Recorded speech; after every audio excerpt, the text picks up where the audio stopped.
Shalom semuanya, ibu, bapak, saudari-saudara yang dikasihi Tuhan.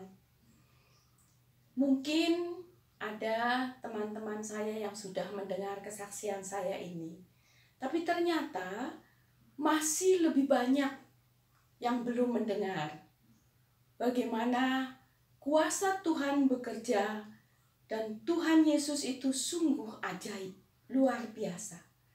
Kejadiannya tahun 1997, berarti 23 tahun yang lalu.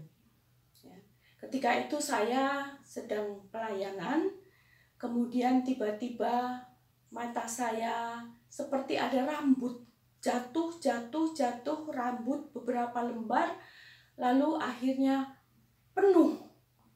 Mata saya jadi gelap, tapi tetap melek, ya. Jadi buta, saya buta. Nah, ketika saya pulang dari pelayanan, di perjalanan saya nggak ngomong, saya nggak bicara sama suami saya.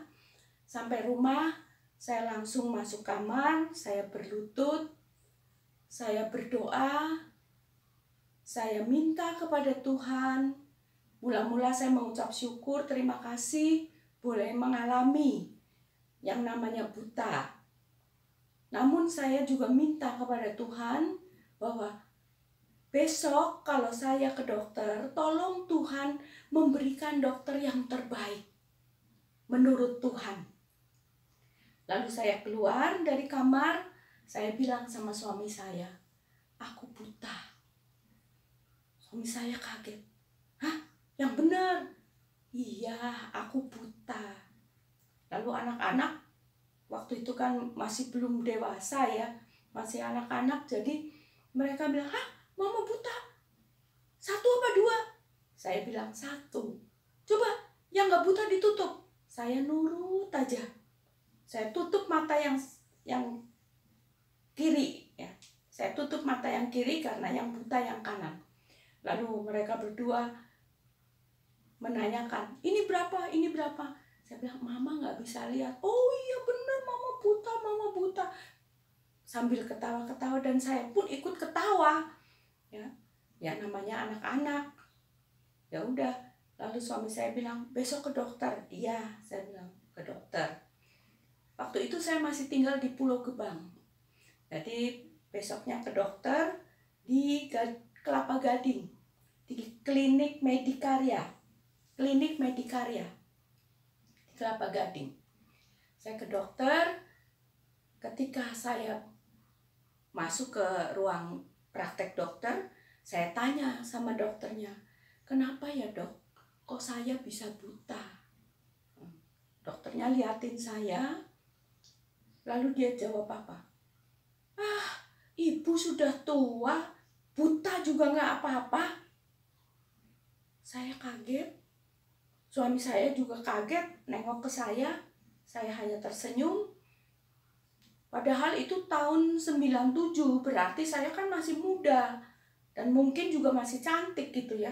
Tapi kok dokternya bilang tua, buta juga nggak apa-apa. Ya sudah, akhirnya diperiksa, kemudian dokternya bilang, ini mesti USG, harus USG ke AINI. Ya sudah, begitu keluar dari tempat praktek, suami saya tanya, kamu mau pindah dokter? Mau ganti dokternya?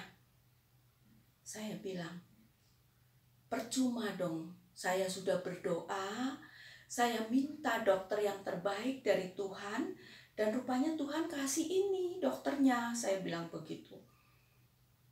Jadi kamu tetap mau ke dokter ini? Iya, saya bilang, pasti ini dari Tuhan, saya bilang gitu. Ya suami saya kaget juga, kenapa saya bisa begitu? Ya itu pasti kan bimbingan Roh Kudus, kalau enggak mungkin lah. Saya orang yang judes, saya orang yang galak, saya orang yang mudah tersinggung. Kok bisa menerima dokter yang seperti itu? Akhirnya pergilah juga ke AINI untuk USG. Dan di situ mahal. Waktu itu ya tahun 97 aja saya merasakan itu mahal, apalagi mungkin zaman sekarang. Suami saya bilang, ini uang tinggal cukup untuk bayar sekolah anak-anak. Nanti kalau datang lagi, minta keringanan kepada dokter. Dalam hati saya menjerit, saya mengatakan bahwa Tuhan, anak Tuhan gak akan menjadi peminta-minta. Tolong Tuhan, Engkau yang kasih jalan. Akhirnya sampai di rumah saya juga berdoa, saya tetap mengucap syukur. Saya mengatakan pada Tuhan, kalau memang tidak bisa sembuh secara medis, ya sudah, saya stop, nggak akan berobat. Karena sudah secara medis nggak sembuh, ngapain buang-buang uang, pikiran saya seperti itu. Tapi kalau Tuhan masih kasih jalan, ya terserah Tuhan mau bagaimana. Akhirnya balik lagi, dan saya juga berdoa biar dokter memberikan penjelasan dan jangan mengatakan yang lain-lain, tapi penjelasan sungguh bisa sembuh atau enggak secara medis. Dan ketika balik lagi, ternyata sebelum dokter itu membuka pintu praktek, ruangan prakteknya, dia tengok saya dan tersenyum. Saya juga kaget. Saya bilang sama suami saya, ih, Roh Kudus gila ya, saya bilang begitu. Hah? Kok Roh Kudus gila? Iya, itu masa merubah tuh dokter bisa senyum begitu. Padahal kemarin kan omongannya nggak enak, saya bilang gitu. Udah, akhirnya saya dipanggil, saya masuk, berobat, diperiksa. Dokternya tanya sama suami saya, Bapak kerjanya apa? Suami saya bilang, saya tadinya bekerja tapi sekarang nggak ada pekerjaan, Dok. Lalu sehari-hari ya nggak ada pekerjaan. Pekerjaannya pelayanan, kata suami saya. Pelayanan apa? Di gereja. Dibayar, katanya, kata dokternya ya. Lalu suami saya bilang, dibayar diterima, nggak dibayar juga nggak minta, Dok. Kok begitu? Kan Anda masih muda, kata dokternya. Dalam hati saya, lu ngomong, ibu sudah tua, buta juga nggak apa-apa. Sekarang ngomong suami saya masih muda. Aduh, bener-bener nih dokter. Ya, saya diem aja. Dokternya seorang muslim, tapi baik. Baik sekali. Dan dia bilang begini, sudah dari hasil USG, ya, kelihatannya hanya 5% bisa sembuh. Hanya 5% bisa sembuh. Ya sudah, dalam hati saya stoplah. 5% mana mungkin untuk sembuh. Kemudian dokternya melanjutkan. Tapi begini ya Ibu Bapak, datang terus berobat ke sini. Gak usah bayar. Gak usah bayar.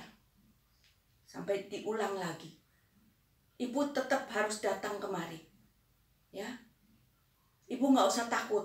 Saya jawab, saya gak pernah takut dokter. Saya berdoa. Baru dia tanya. Kan tadi suami saya sudah bilang pelayanan di gereja. Tapi dia tanya, emang agamanya apa? Saya Kristen Katolik. Oh iya, ya udah berdoa, ya. Dan saya mengobati. Tapi nggak tahu ya bisa sembuh apa enggak. Saya bilang, ya nggak apa-apa. Udah pokoknya datang aja, nggak usah bayar. 3 kali bilang nggak usah bayar. Saya bersyukur, saya berterima kasih kepada Tuhan. Bukan soal tidak bayarnya. Tapi suatu pagi, ketika saya di dapur, tiba-tiba suami saya datang ke dapur dan bilang, matikan kompor, matikan kompor. Ada apa? Saya ditarik, saya duduk di depan pintu kamar, ada tempat duduk. Lalu suami saya tanya, oh sebelum dia tanya, dia nengok kanan kiri, ke depan, ke belakang. Saya bilang, cari apa? Suami saya bilang, tadi lu ada Yesus, katanya. Ah kamu, saya bilang, udah kamu mau apa? kamu mau nggak ditetesin ini, katanya. Ada air botol dari air sungai Yordan, dan ternyata bening, ya, airnya bening, bagus. Dalam hati saya, air itu sudah diinjak-injak sama Yesus. Kenapa nggak berani? Saya bilang berani. Ya udah, kamu tiduran. Botolnya lebar, jadi dia ambil sedotan air minum, dicentil-centil, begitu netes ke dalam bola mata saya sambil tiduran. Saya melihat darah di dalam bola mata saya. Darah itu seperti kembang api, bagus sekali. Lalu saya bilang sama suami saya, Edi, kamu lihat ini, kamu lihat darah, bagus kayak kembang api. Suami saya bilang, aku nggak bisa lihat. Oh, hanya saya yang bisa lihat itu darah seperti kembang api. Hanya beberapa detik. Kemudian saya rindu untuk diteteskan kembali, dan setiap hari juga diteteskan kembali, bergantian dengan obat dari dokter. Nggak pernah ada lagi. Dan akhirnya beberapa minggu kemudian saya melihat itu lampu-lampu tapi remang-remang. Nggak bulat seperti lampu, tapi pecah, remang-remang.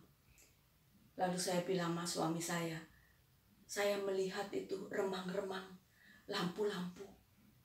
Lalu suami saya bilang, kamu pasti sembuh. Iya, saya pasti sembuh.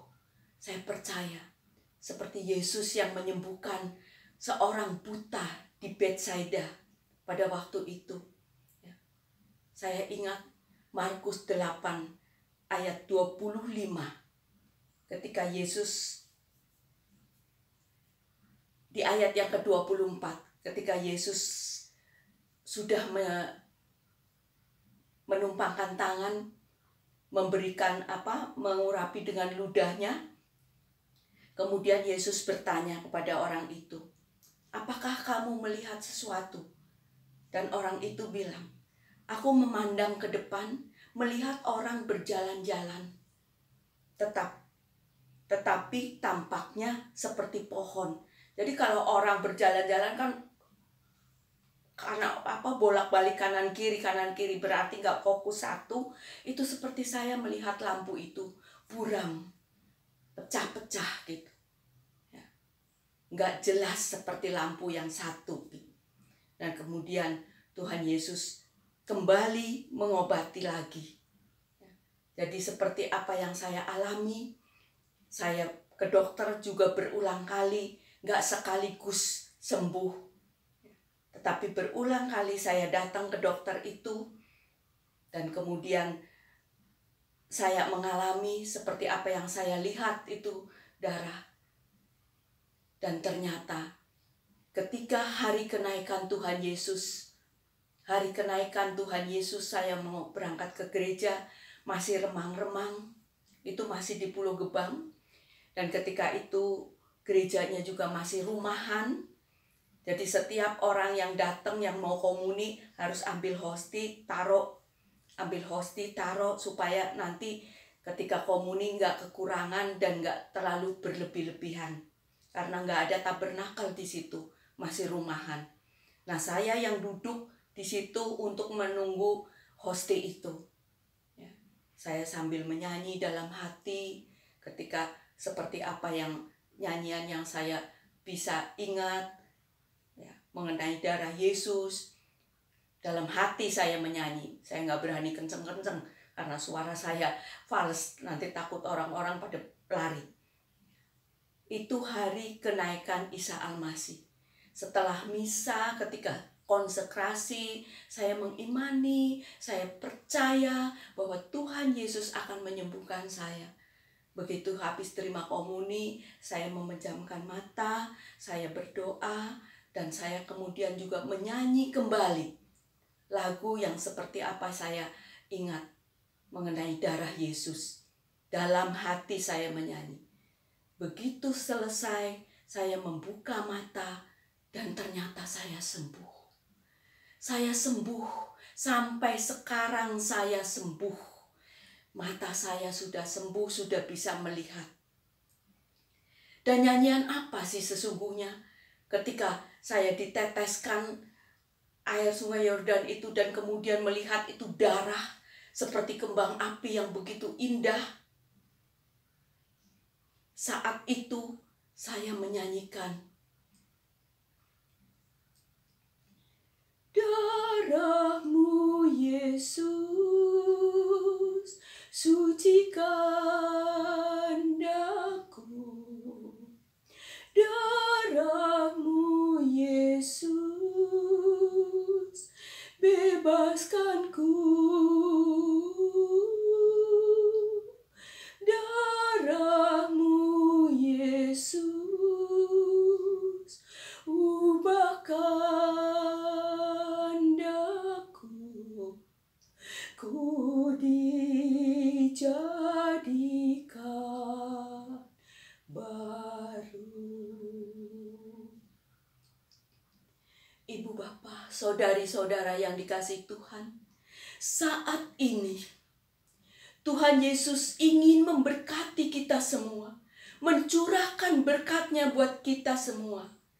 Dimanapun Anda, siapapun Anda, berkat Tuhan Yesus turun atas kami. Dalam nama Bapa dan Putra dan Roh Kudus. Amin.